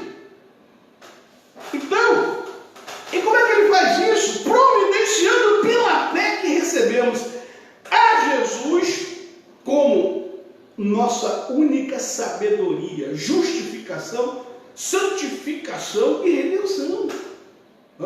Então, por ele, pelo Evangelho de Deus, o Senhor nos testifica todas essas coisas e o faz de tal maneira que, ao mesmo tempo, ele nos renova na forma poderosíssima que o Espírito Santo nos conduz.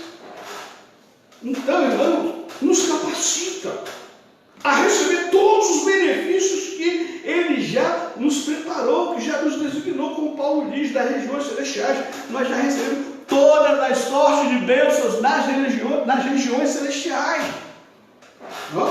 Então, irmão, veja que a lei, que é boa e é santa, ela nos revela a majestade e a justiça de Deus.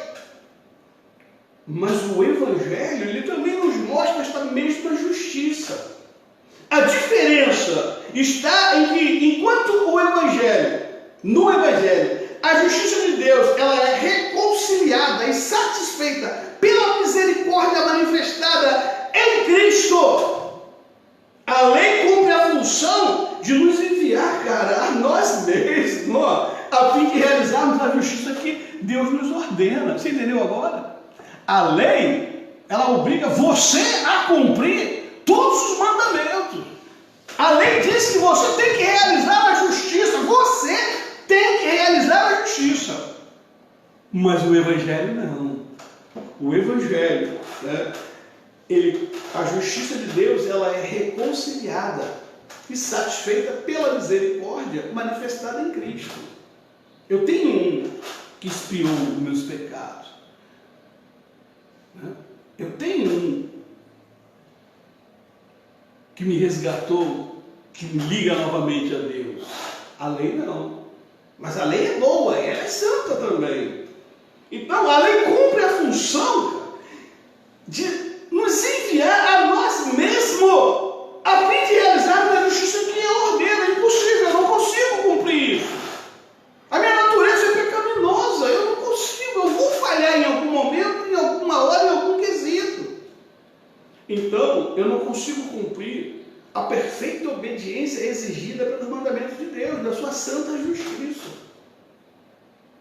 Então, irmão, isso nos mostra o quê? Que a nossa maldição, ela nos sujeita exatamente como Paulo declara. Romanos 3, versículo 20. Olha, por isso nenhuma carne será justificada diante dele pelas obras da lei. Aí os meus amigos pentecostais dizem que eu tenho que orar 24 horas. Os meus amigos pentecostais dizem que eu tenho que subir monte toda segunda-feira. Aí os meus amigos pentecostais dizem que eu tenho que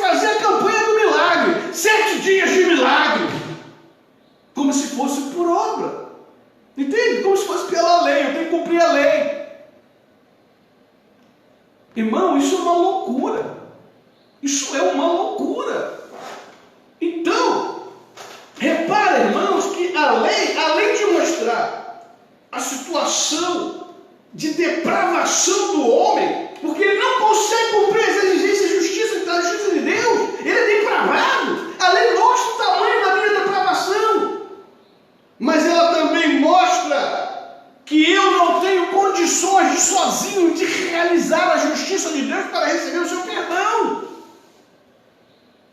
Então eu estou num estado de maldição perpétua, irmão. Eu estou num estado de maldição perpétua.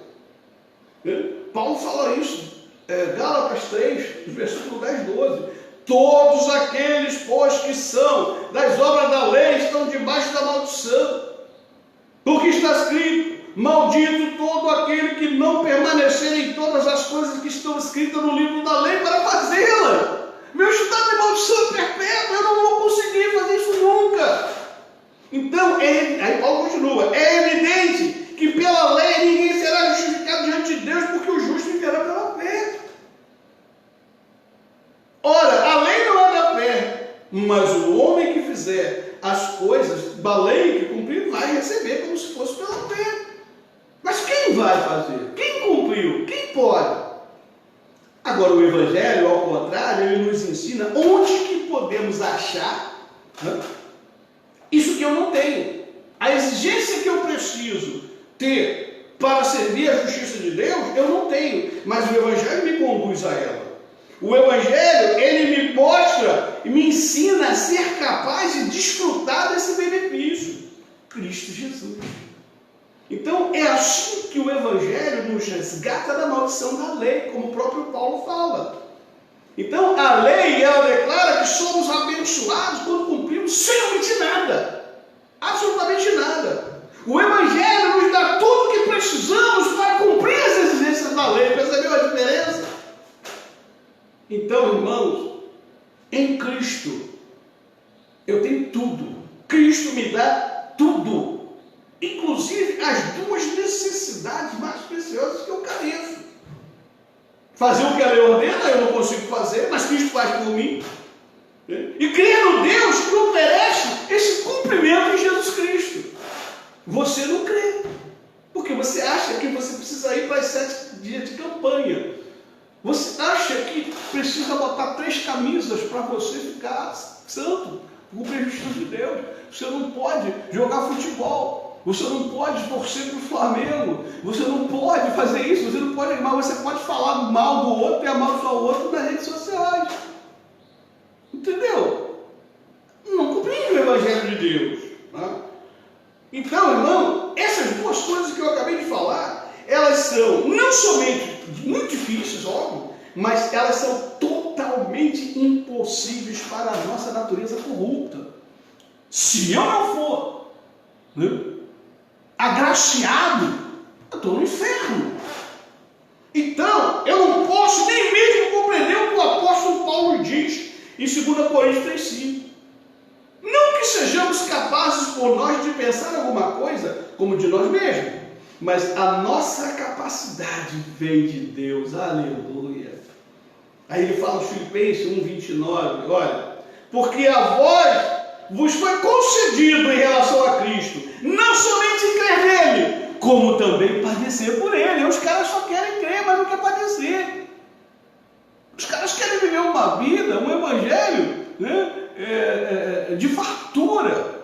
Quando o evangelho é de fartura, de padecimento em Cristo e de vitória em Cristo também. Então, a lei por ela mesma, ela pode somente nos mostrar e nos fazer ver a nossa maldade, cara, o quanto eu sou corrupto.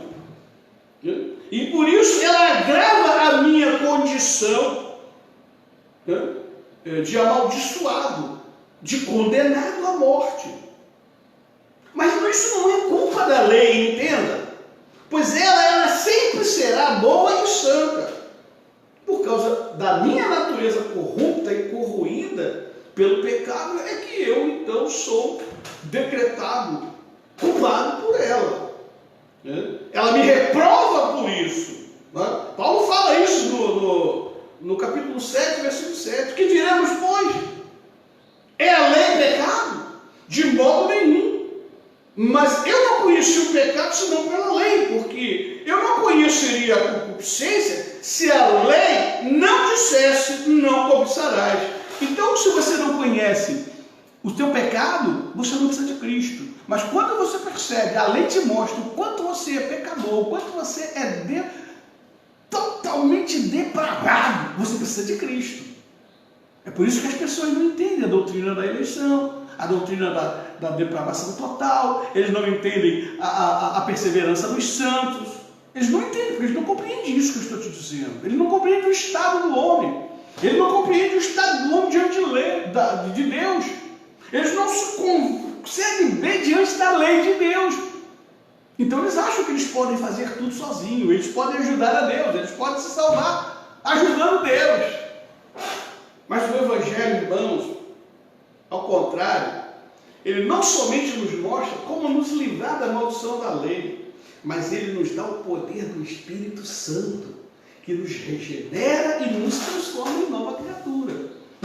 Então ele implanta em nós um instrumento e meio da sua própria aplicação.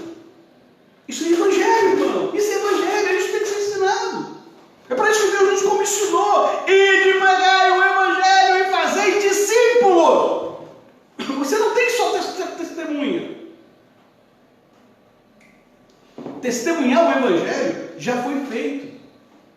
Testemunhar o Evangelho, os apóstolos cumpriram isso no primeiro século. Eles já testemunharam. Mas a nós, a grande comissão não é só testemunhar. Ide, pregai e fazei discípulo. Mas de Cristo, irmão, não do capeta, como eu vejo muita gente fazendo aí. Então, irmão, a palavra viva, que nos dá tudo o que necessitamos para crer. A salvação prometida gratuitamente em Jesus Cristo. Tá? E é desse modo, irmãos, que a lei, ela então nos mata e nos condena por nós mesmos, mas também nos justifica e salva em Cristo Jesus, quando recebemos pela fé. E Paulo confirma isso. Ele fala no capítulo 3, lá nos últimos versículos, 30 a 31, quando ele diz, visto que Deus é um só, que justifica pela fé a circuncisão, e por meio da fé a incircuncisão, anulamos, pois, a lei pela fé? De maneira nenhuma. Antes estabelecemos a lei. Então, nesse sentido, a lei e o Evangelho, elas não são contrários. Né? Não são contrários no que concerne a essência da justificação, com a qual devemos nos vestir. Né? A fim de sermos aceitos, obviamente, diante de Deus e participarmos da vida eterna. Ora, são contrários com referência ao meio de obtermos a justificação. Porque a lei procura em nós a justificação. Ela vai procurar em você. Se tu não tem, tu está reprovado. Tá? Não há consideração contigo, porque você não pode cumprir. Tá? Mas para o que você deve fazer. A lei não procura em você a tua incapacidade, mas ela procura em você o teu dever de fazer. Percebe a diferença? Então, irmãos, ora, a lei não é da fé, mas o homem que fizer essas coisas por ela viverá. Aqui, ó, isso é a lei. Está vendo? Gálatas 3,12. Então, o fato de você ser incapaz de pagar a sua culpa perante a lei, ela não deixa você de ser um devedor. Tu é um devedor. Mesmo você sendo incapaz de pagar, você é um devedor. Então, a lei, irmãos, ela não erra em exigir de nós aquilo que devemos, apesar de não podermos fazê-lo. Mas o Evangelho é o contrário, ele ameniza.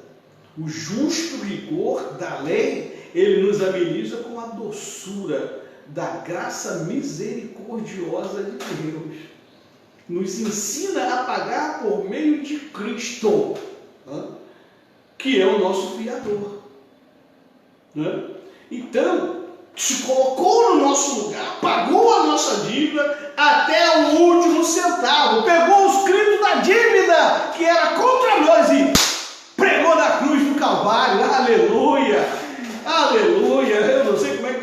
agora pula em mistério, irmão, fala a língua, porque é a palavra de Deus.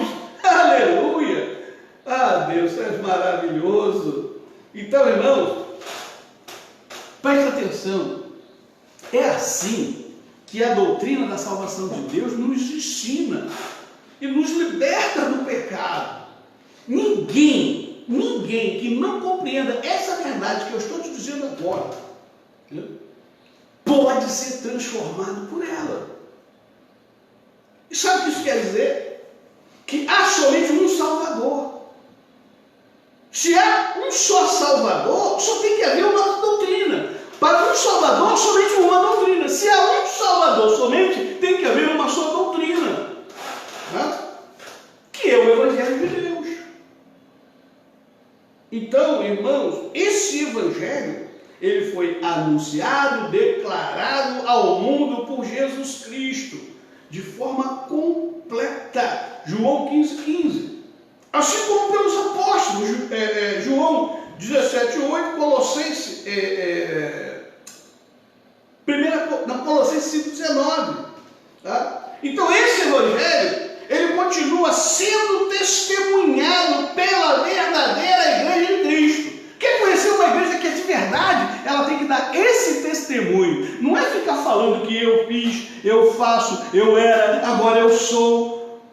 Não é ficar falando que, olha, Deus vai te abençoar. Olha, Deus já preparou o berço dessa criança, não se preocupa. Meu irmão, para de cair na história de carochinha. Você já é adulto. Já tem cérebro, pensamento. Começa a se voltar para Deus, para a palavra de Deus. Então, 1 Pedro, no primeiro capítulo, versículo 5, ele diz: mas a palavra do Senhor permanece para sempre.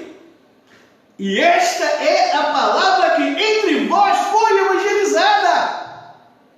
Meus antepassados foram evangelizados por ela. Eu fui e estou sendo evangelizado por ela. Eu tenho a obrigação moral, espiritual, de te evangelizar por ela. Não por doutrinas de homens. Não por evangelho que homens criaram para se lambuzar no pecado e com os seus membros dentro das suas igrejas, irmão. Então, quando dizemos que os apóstolos e evangelistas testemunharam fielmente toda a doutrina do Evangelho, isto nós queremos dizer que eles não adicionaram nem tiraram nada do que diz respeito à substância da doutrina. Eles obedeceram com precisão e simplicidade o que Cristo disse, o que Deus lhe deu, ensinando-os a guardar todas as coisas que vos tenho mandado. Essa é a grande comissão. Cara, você como igreja, você só precisa fazer isso. Você não tem que estar aí alucinado, esperando anticristo, esperando guerra da Armagedon, irmão, loucura, essas coisas não existem. Entendeu? Já aconteceu. O Armagedon já aconteceu. Lá em Ezequiel, irmão, 38, 40. Anticristo já estava no meio deles lá no primeiro século. João diz. João encontrou um anticristo serinto lá numa terra pública. Entra ele para tomar um banho, ele encontra serinto. Ele sai correndo gritando: gente, saia pelo amor de Deus, o anticristo está aí dentro. É serinto, o anticristo. Então o anticristo já estava presente na igreja primitiva. O anticristo são esses pastores fraudulentos que enganam o povo de Deus. Porque para ser anticristo tem que sair do nosso meio, que João diz: era dos nossos, mas saíram.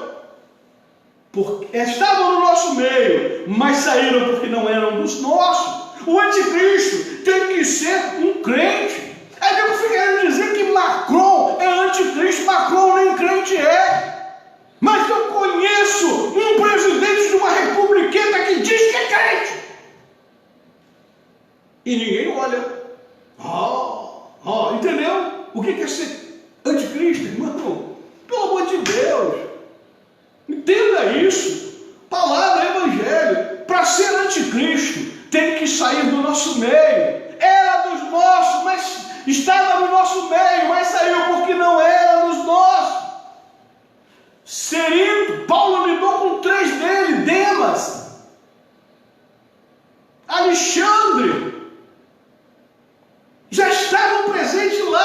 estão presentes hoje. De repente, meu irmão, você que está em algum ministério, você está sendo discipulado por um anticristo e não sabe.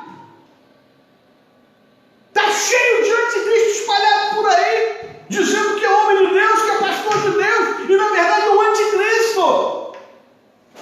Então você precisa acordar, irmão. Você precisa acordar.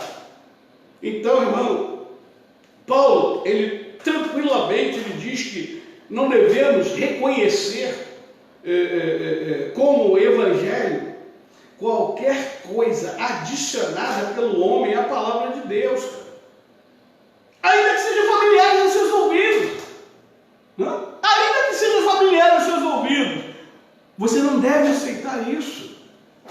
Ainda que sejam ditas frequentemente nos púlpitos, nas igrejas que você frequenta, não devemos aceitar como evangelho. Tá?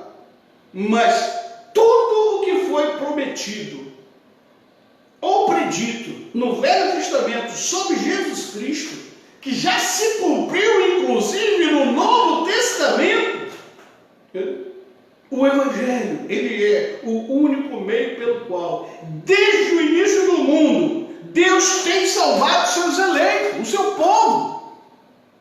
Moisés declara exatamente isso, que Deus começou a anunciar ao mundo desde o pecado de Adão, como já mostrei aqui, Gênesis 3,15. Embora ele foi manifestado e pregado claramente, muito tempo depois, pelo próprio Jesus Cristo e por seus apóstolos. Então, irmãos, já tem gente que está aí vivendo essa loucura, essa doideira. E aí, eu já terminando, eu quero te fazer um clamor, irmão. Eu rogo, irmãos, que abandone a estratégia das vossas mentes, como eu iniciei nosso encontro de hoje. Abandone as estratégias das vossas mentes, que para economizar esforços, aceitam tudo que a memória implícita armazenou como verdade, mesmo sendo falso. Volta-se para a palavra de Deus, declarada no Antigo e no Novo Testamento, reconhecendo que Jesus é o novo Adão. 1 Coríntios 15, 22, Romanos 5, de 1 a 18. A sua vida, a vida de Cristo, morte, ressurreição, é o começo de uma nova era para toda a raça humana. Jesus, ele é o novo Filho do homem, quebrando a maldição que o pecado de Adão colocou sobre a terra e sobre os homens. Em seu nascimento humano de Cristo, ali está explícito a reafirmação da criação material. Ele é o Verbo, tornando-se carne para o início de uma nova era, não apenas para os seres humanos, mas também no seu e no nosso relacionamento com Deus, e também para toda a ordem criada. Jesus é o Salvador do mundo, irmão.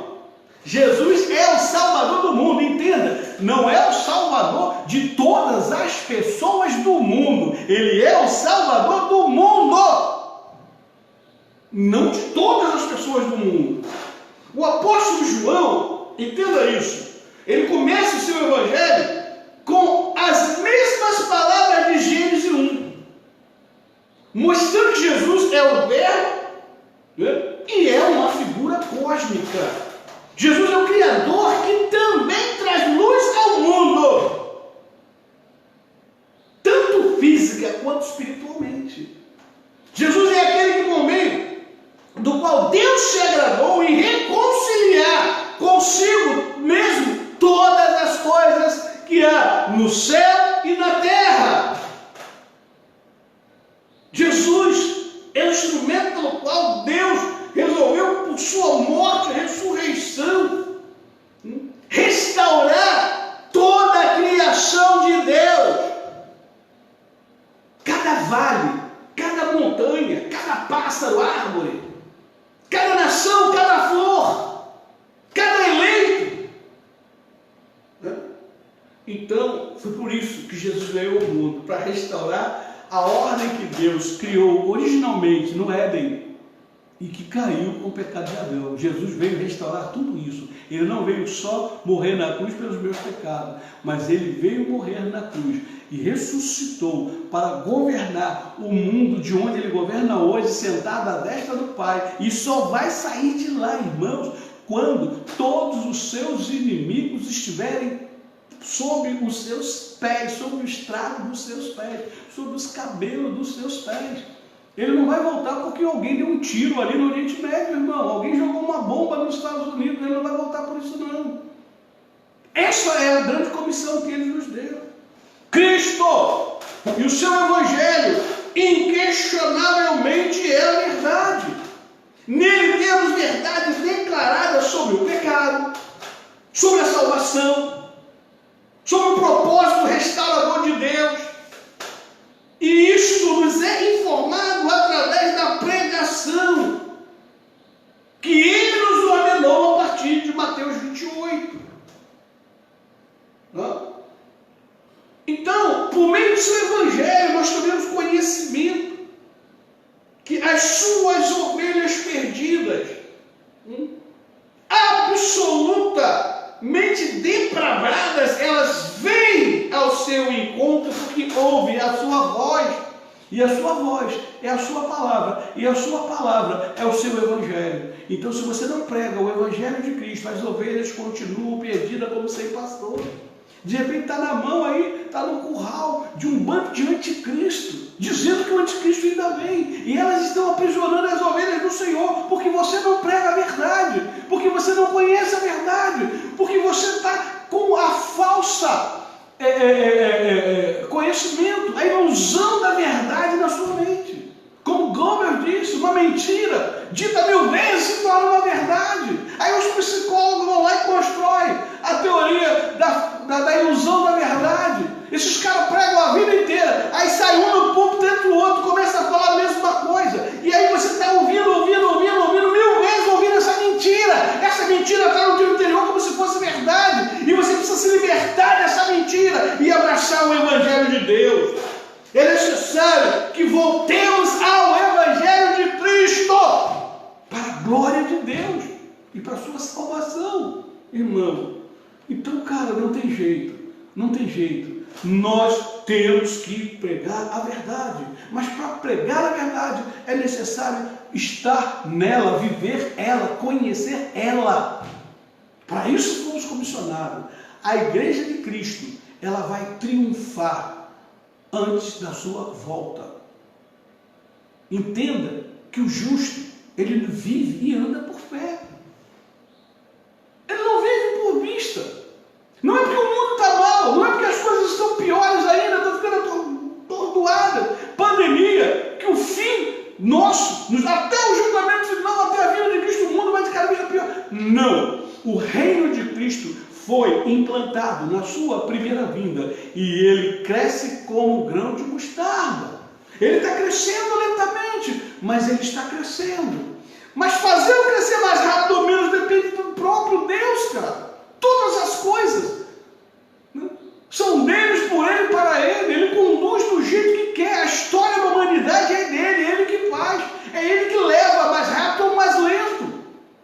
Mas tudo que você precisa fazer, em tempo e fora de tempo, em tempo favorável ou em tempo desfavorável, pregue o Evangelho. Não tenha medo de homem, não agrade homem. Não fica com medo de perder o seu título. Não fica com medo das coisas, sabe por quê? Porque Cristo avisou todos os seus discípulos do perigo que eles corriam de serem exatamente presos, torturados por causa dele. Cristo nos avisou do perigo constante que é ser seu discípulo. Então não tenha medo. Viva a verdade, prega a verdade, doe a quem doer.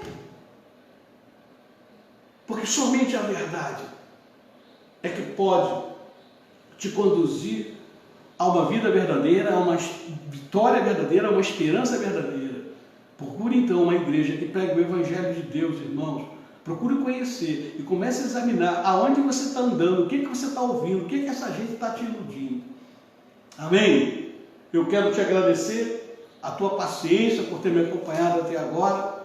Eu espero que Deus assim abra de fato, o seu coração, a sua mente, que você compreenda na essência tudo que nós falamos aqui e que você venha ser salvo, liberto, sabe, de todas essas desses falsos evangelhos, dessas mentiras, dos fraudulentos, né?